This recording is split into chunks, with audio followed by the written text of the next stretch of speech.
नमस्कार साथियों, धान में बीज शोधन कैसे किया जाए इसके बारे में विस्तृत रूप से हमने चर्चा कर चुके हैं। नर्सरी को कैसे कीट रहित और बीमारी रहित किया जाए इसके बारे में भी हमारी विस्तृत चर्चा हो चुकी है।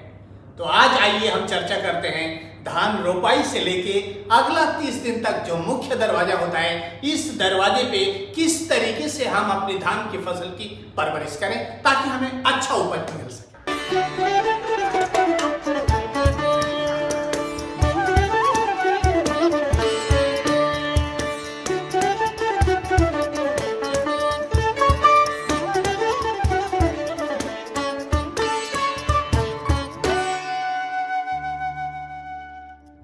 हालांकि इसके बारे में हमारी चर्चा पिछले वीडियो में हो चुकी है, फिर भी आइए मैं आपको एक छोटा सा वीडियो दिखाता हूँ। जरा इस वीडियो में देखिए कि जो धान का नर्सरी किसान लगाया है, जो रोपाई करने जा रहा है, तो हमें किस कदर तितली उड़ती हुई नजर आ रही है। जरा यहाँ पे गौर करिए। देखिए इसमें किस तरीके से हमें तितली नजर आ रही है। एक बार हिलाते रहिए, तो एक बार यहाँ पे हिला के दिखाइए तो बहुत है। अब देखिए यहाँ पे किस तरीके से हमें तितली दिखाई दे रही है। ये सारी तितलियाँ पत्ता लपेटक की तितली है, ये यहाँ पे अंडा दे रही है। इस पौधे को जाके हम रोपाई कर रहे हैं, तो हम धान का पौधा रोपाई करने की जगह पत्ता लपेटक सुंडी के अंडे को रोपाई कर रहे हैं। यही वो कारण है जिसकी वजह से भयंकर तरीके से इस क्षेत्र में पत्ता लपेटक सुंडी आ रही है। इसके लिए मैं राय दूंगा कि फसल रोपाई से 5 दिन पहले कोई भी एक कीटनाशक ले लें, एक फफूंदीनाशक ले लें और लेके कीटनाशक में मोनोक्रोटोफॉस ले सकते हैं, क्लोरोपाइरीफॉस ले सकते हैं, ट्राइजोफॉस ले सकते हैं, फंजीसाइड में बैबिस्टिन ले सकते हैं, कार्बोनेजिम प्लस मैंकोजेब ले सकते हैं। इसका एक स्प्रे कर दें ताकि हमें कीट रहित और बीमारी रहित पौध हमें मिल जाए। पिछले वीडियो में भी मैंने इसके बारे में चर्चा किया था। एक और बात मैंने महत्वपूर्ण पिछले वीडियो में बताया था नर्सरी में कि पौध को किसी भी कीमत पे सूखे में ना उखाड़े। देखिए इसके पीछे कारण ये है कि कई राज्यों में बकानी बीमारी जो है बढ़ती चली जा रही है। तो हमें क्या करना है, ये हमारा एक खेत है और ये दूसरा हमारा खेत है। हमें कोशिश ये करना पड़ेगा कि जब हमारा पौधा बड़ा हो जाए, दोनों मेड़ के बीच में हमें फासला रखना पड़ेगा। और ये जो एरिया आप देख रहे हैं, यहाँ पे हमें कोई भी खरपतवार नहीं रखना है। ये खरपतवार को कंट्रोल करने के लिए, खरपतवार से फसल को सुरक्षित करने के लिए ग्लाइफोसेट 41% एसएल टेक्निकल की दवाइयां आती हैं। इसके अलावा ग्लाइफोसेट का एसजी फॉर्मुलेशन भी आता है। इस तरीके का जो हुड है, ये हुड नोजल में लगा के और ये जो बीच वाला एरिया है, इस एरिया के अंदर स्प्रे करें। इसके पीछे कारण क्या है? इसके पीछे 2 कारण है। पहला कारण ये है कि जब भी इसके अंदर कोई कीट का प्रकोप होता है, हम जब या बीमारी की प्रकोप होता है, जब हम यहाँ पे कोई रसायन का प्रयोग करते हैं और इस खेत में जब प्रयोग करते हैं, तो ये हमारा दुश्मन यहाँ पे आके छुप जाता है। ये उसके लिए आश्रय का काम करता है। फिर जब हमारा रसायन का असर खत्म हो जाता है तो खेतों के अंदर आके वो प्रकोप करता है। नंबर 1। नंबर 2, हमारे कई कीट हैं। जब मैं आगे चल के बात करूंगा कीट के बारे में, तो इन कीटों को एक खेत से दूसरे खेत पे जाने के लिए 2 पेड़ आपस में चिपका हुआ होना चाहिए। तो इसलिए मैं राय दे रहा हूँ, खेत को मेड़ों से विभाजित करें, मेड़ को खरपतवार मुक्त रखें। साथियों, एक और मैं आप लोगों को राय दूंगा कि मृदा परीक्षण के आधार पे पहली बात जैविक और रासायनिक के बीच में संतुलन बना के रासायनिक खाद डालें, मतलब खाद डालें। और दूसरी राय मैं ये दूंगा कि मृदा परीक्षण के आधार पे उसके अंदर खाद की प्रयोग करें, नाइट्रोजन, फॉस्फेट और पोटास की प्रयोग करें।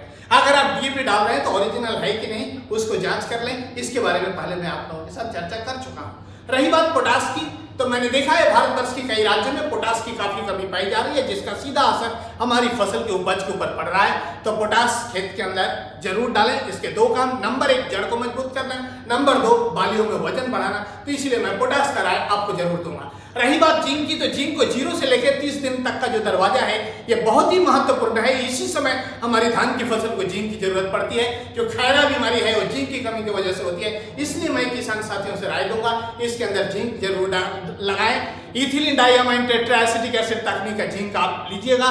तलवार जिंक सुपर 14 नाम से और भी विभिन्न नाम से मार्केट में मिलता है। इसके बारे में भी पहले काफी विस्तृत चर्चा हो चुकी है, आप उसे देख सकते हैं। साथियों, रोपाई कैसे करेंगे? रोपाई करते समय ध्यान रखिएगा, विशेष ध्यान दीजिएगा, केवल जड़ और जड़ की गड़ाई करनी है, नंबर 1। नंबर 2, उचित दूरी रखनी है, 18 सेंटीमीटर बाई 20 सेंटीमीटर। अगर आप लेट करते हैं तो 15 सेंटीमीटर बाई 15 सेंटीमीटर।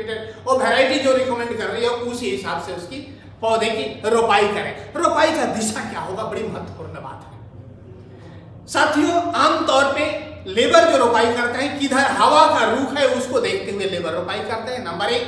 नंबर 2, उनका रोपाई करने का तरीका दूसरा क्या होता है, हमारा खेत का लंबाई और चौड़ाई देख के करते हैं। अगर आप किसी भी कृषि विशेषज्ञ से पूछेंगे तो आपको राय देंगे पूरब से पश्चिम की दिशा में रोपाई करो।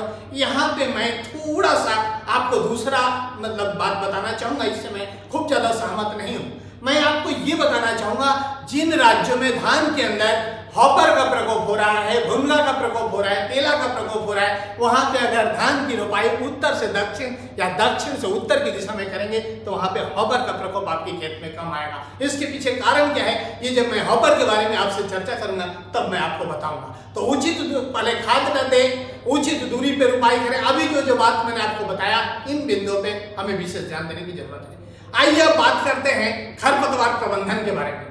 साथियों, खरपतवार प्रबंधन की अगर मैं बात करूं तो हमारे हाथ में 2 रास्ते हैं। नंबर 1 प्री इमर्जेंस हर्बिसाइड, यानी खरपतवार उगने से पहले उसका नियंत्रण करना, और नंबर 2 है post emergence herbicide. Pre emergence herbicide आप कब लगाएंगे और पोस्ट इमर्जेंस कब लगाएंगे, ये कौन तय करेगा? मौसम तय करेगा। अगर बरसात का साल है, पानी का साधन अच्छा है, तो मैं राय दूंगा प्री इमर्जेंस हर्बिसाइड के रास्ते पे आप जा सकते हैं। सस्ती हर्बिसाइड है, बढ़िया हर्बिसाइड है। मैं आपको एक बता रहा हूं, ये प्रेटिलाक्लोर आता है। प्रेटिलाक्लोर 50% इसी फॉर्मुलेशन में आता है। मार्केट में शिफ्ट नाम से, रिफिट नाम से, विभिन्न नाम से मिल जाएगा, आप इसका इस्तेमाल कर सकते हैं। एक और अच्छा हर्बिसाइड है जिसके अंदर आपका प्रेटिलाक्लोर के साथ एक कॉम्बिनेशन है बेनसल्फोर मिथाइल, आप इसको भी ले सकते हैं। ये मार्केट में बेंटिला नाम से और भी विभिन्न नाम से मिल रहा है। 4 किलो प्रति एकड़ के हिसाब से आप इसको लगा सकते हैं। अगर सूखे का साल है, पानी का साधन अच्छा नहीं है, तो खरपतवार नाशक दवाई आपको दोबारा लगाना पड़ सकती है। इसलिए मेरा राय है कि उस केस में आप अगर पोस्ट इमर्जेंस हर्बिसाइड में जाएंगे, आप एक सफल किसान होंगे। पोस्ट इमर्जेंस हर्बिसाइड में एक बहुत सारे हर्बिसाइड है, मैं आपको राय दूंगा। बिस्पाइरिमिक सोडियम 10% SC फॉर्मुलेशन में आता है, आप इसको ले सकते हैं। ये जो है मार्केट में नॉमिनी गोल्ड नाम से, नोवेल्टी गोल्ड नाम से, बिस्पा नाम से, विभिन्न नाम से मार्केट में अवेलेबल है। 80 से 100 ml प्रति एकड़ के हिसाब से लगाएंगे, इसमें आपको काफी अच्छा रिजल्ट मिलेगा। एक बात मैं और बताऊंगा, प्री इमर्जेंस हर्बिसाइड में किसान कहाँ गलती करते हैं। आमतौर पे किसानों से कहा जाता है कि स्प्रे करने के या प्री इमर्जेंस हर्बिसाइड लगाने के बाद 24 घंटा पानी रुकना चाहिए, कोई कहते हैं 48 घंटा रुकना चाहिए, कोई कहते हैं 72 घंटा रुकना चाहिए। यहाँ पे हमारी गलती कहाँ पे होती है? अगर मेरे को 48 घंटा कहा गया और मेरी अगर सैंडी लोम जमीन है और 48 घंटे की जगह पे अगर 40 घंटे में मेरे खेत का पानी सूखने वाला है और मैंने पानी पे पानी लगा दिया, तो जो लेयर बना है वो इकट्ठा हो जाएगा, हमें उसका रिजल्ट नहीं मिलेगा। हमें पता चला 48 घंटा कहा गया है और अगर 50 घंटा हो गया है और मेरी जमीन चिकनी जमीन है, वहां पानी रुका हुआ है, तो हम क्या करते हैं, हम उस घंटे को देखते हुए पानी को बाहर निकाल दिए, तो जो लेयर बना हुआ था बाहर चला गया, रिजल्ट नहीं मिला। तो इससे बचने के लिए मैं आपको क्या राय दूंगा, आज के बाद भूल जाइए 24 घंटा, 48 घंटा, 72 घंटा। दूसरा पानी कब लगाना है? मैं प्री इमर्जेंस हर्बिसाइड की बात करता हूं, जो पानी के ऊपर लेयर बनाता है। आपने पूरा पानी भर दिया जितना आप भर सकते हैं, उसके बाद आप हर्बिसाइड लगा दीजिए। धीरे धीरे ये जो लेयर है बैठ जाने दीजिए। जैसे ही जमीन में नीचे लेयर बैठा, दरार नहीं पड़नी चाहिए, ऊपर से पानी लगा दीजिए, आपको फैंटास्टिक रिजल्ट मिलेगा। रही बात पोस्ट इमर्जेंस की, यहाँ पे एक और चीज ध्यान देनी है। पोस्ट इमर्जेंस हर्बिसाइड कैसे काम करेगा? ये पत्ती के ऊपर काम करेगा। तो पोस्ट इमर्जेंस हर्बिसाइड लगाते समय ठीक उल्टा काम करना है। पूरे पानी को खेत को पी जाने दीजिए ताकि दुश्मन सामने आ जाए, उसके ऊपर हमें हर्बिसाइड का स्प्रे करना है। जब उसके पत्ती के ऊपर हमारा वो हर्बिसाइड पड़ेगा, तो वहां पे जाकर के वो हमें उसका अच्छा रिजल्ट मिलेगा। तो ये एक बड़ी महत्वपूर्ण बात थी, जो हर्बिसाइड से संबंधित मेरा जो अनुभव था वो मैं आप लोगों को साझा किया। मेरा मानना है आपको ये काफी काम आएगा। आइए अब हम बात करते हैं धान की फसल में कीट प्रबंधन की। होता क्या है, धान रोपाई के बाद कभी कभी देखने को मिलता है कि जगह जगह का धान हमारा बैठता चला जा रहा है। जैसे ये मेरा खेत है, इस खेत में पता चला कि एक 4 बराबर जगह यहाँ का धान हमारा बैठ गया या यहाँ का धान हमारा बैठ गया। तो इस तरीके से जगह जगह में हमें देखने को मिलता है कि वहां का धान नीचे बैठता चला जा रहा है। अगर ये चीज हो रहा है तो आपको क्या करना है, मैं आपको बता दे रहा हूं। देखिए, identification of paste initiates pest management. आपको दुश्मन को पहचानना है, उसके बाद इलाज शुरू होगा। यहाँ पे आपको क्या ध्यान देना है, यहाँ पे देखना है मेरी जमीन बलुई है न चिकनी है। अगर बलुई जमीन है तो हम समझ जाएंगे कि इसके अंदर दीमक हो सकता है। उसको पहचानने के लिए खेत के अंदर जाएंगे और जो मेरा पौधा है उस पौधे को धीरे से उठाएंगे। ये जड़ से कट के आएगा, शब्दों पे ध्यान दें, जड़ नीचे पौधा हाथ में, ये कट के हाथ में आएगा।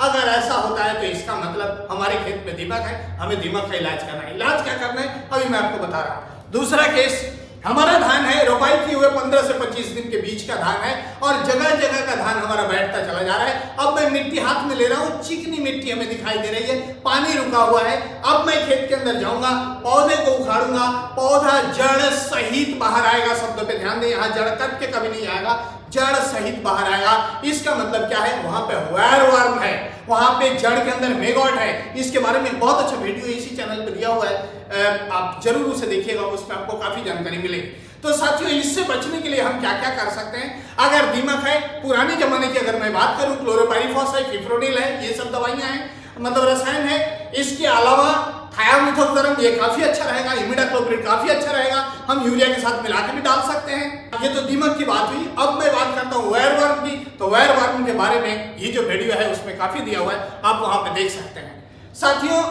इसके बाद जो एक प्रकोप होता है वो लीफ फोल्डर की प्रकोप हमारा रहता है। लीफ फोल्डर के लिए मैं कहूंगा जहरीली दवाइयों से बचें। धान की फसल में हमेशा ध्यान रखिएगा, हमें हल्का पीला लेके चलना पड़ेगा। असंतुलित मात्रा में नाइट्रोजनस फर्टिलाइजर डाल के इसको काला बनाने की गलती ना करें, मेरा पहला राय। मेरा दूसरा राय, इसमें नुकसान करने वाला कीट अगर पत्ता लपेटक है, अगर नुकसान करने वाला कीट गोब की सुंडी है, तो फायदेमंद कीट इसमें बहुत सारे हैं। तो कोशिश करें ऐसी रसायनों से बचने का जिससे हमारा मित्र कीट मर जाए। तो मित्र, अगर पत्ता लपेटक की मैं बात करूं तो इसके लिए अगर इमामेट्रिन बेंजाइड 1.9% टीसी में जाते हैं, मैंने इसके ऊपर काफी काम किया, इसके ऊपर अगर जाते हैं तो ये आपके लिए काफी अच्छा रहेगा। मार्केट में ये बिल्लो नाम से अवेलेबल है, इसके बारे में भी मैं काफी चर्चा कर चुका हूं, आप यहाँ पे आके देख सकते हैं। तो ये अपने लिए काफी अच्छा रहेगा। रही बात स्टेम बोरर की, तना छेदक सुंडी की। तना छेदक सुंडी में क्या होता है कि हमने धान की रोपाई कर दिया, बीच वाला हिस्सा सूख रहा है, साइड वाला सही है, बीच वाले हिस्से को खींचेंगे, बड़े आराम से निकल के आ जाएगा। इस तरीके से होगा। ये मेरे धान का पौधा है, साइड वाला पत्ता मेरा बिल्कुल सही है, बीच वाला हिस्सा सूख रहा है। अगर इसको मैं बाहर निकाल के देखूंगा तो यहाँ पे सुराग दिखाई देगा और इस जगह पे हमें एक सुंडी नजर आएगी, इस जगह पे इसके नीचे एक सुंडी नजर आएगी। ये जो गोब की सुंडी है, इसके वजह से बीच वाला हिस्सा सूखता है, जिसको हम कहते हैं डेड हार्ट। बाद में चल के जब ये सूखता है तो देखिए मैं यहाँ पे बाली रखे हूँ, किस तरीके से सफेद बाली होगी, इसमें दूध नहीं होगा, दाना नहीं होगा और मुंह खुला हुआ होगा सबका। इसका मतलब गोब के अंदर सुंडी है, इसको हम व्हाइट ईयर हेड कहते हैं। तो इसके लिए क्या करिएगा, इसके लिए कार्डाफ हाइड्रोक्लोराइड टेक्निकल की दवाइयां आती हैं मार्केट में, निदान नाम से, पदान नाम से, केल्टन नाम से, विभिन्न नाम से मिलता है। आप इस रास्ते में जा सकते हैं, पानी को हल्का सा बढ़ा सकते हैं। एक और रसायन है, ये हालांकि थोड़ी सी जहरीली है, लेकिन अगर कई तरह के कीट हमारे खेत के अंदर हैं तो हम उस रास्ते में जा सकते हैं। दैट इज फ्लोराडान 3G, कार्बोफ्यूरन 3G होता है। 10 किलो प्रति एकड़ के हिसाब से इन दानेदार दवाइयों का डोज होता है। अगर फ्लोराडान आप लगा रहे हैं तो यूरिया के साथ मिलाकर लगाने का राय मैं नहीं दूंगा। सुबह या शाम को ठंडे मौसम में आप इसको लगा सकते हैं। रही बात यूरिया लगाने की, तो साथ थोड़ी थोड़ी टुकड़ा में यूरिया को लगाएं, एक बार में एक कट्टा यूरिया ना लगाएं। वैरायटी जितनी सिफारिश कर रही है, जिस तरीके से सिफारिश कर रही है उस तरीके से लगाएं। जितना दिन तक, 40 दिन तक, 45 दिन तक अगर सिफारिश कर रही है उतने दिन तक यूरिया को लगाएं। कुल मिला के हल्का पीला लेके चलें, आपको अच्छा पैदावार मिलेगा। कुल मिला के कोशिश ये करें कि मित्र कीट सुरक्षित रहे, ऐसी रसायनों का इस्तेमाल करें, वो आपके लिए अच्छा रहेगा, वो अपनी फसल के लिए अच्छा रहेगा। तो आज बस इतना ही। बहुत जल्दी आपसे मेरी मुलाकात होती है, तब मैं चर्चा करूंगा धान में शीत रॉट, शीत ब्लाइट, ब्लास्ट के बारे में चर्चा करूंगा और धान का जो सबसे खतरनाक कीट है ब्राउन प्लांट हॉपर, उसके बारे में मैं चर्चा करूंगा। तेला लग गया है, हॉपर लग गया है, उसमें रसायन लगाना है, ये तो दुनिया बताएगी, लेकिन कैसे खेती करें ताकि उसमें हॉपर ना लगे, इसके बारे में मैं बहुत जल्दी आपसे चर्चा करूंगा। तब तक के लिए मुझे इजाजत दीजिए। बहुत बहुत धन्यवाद।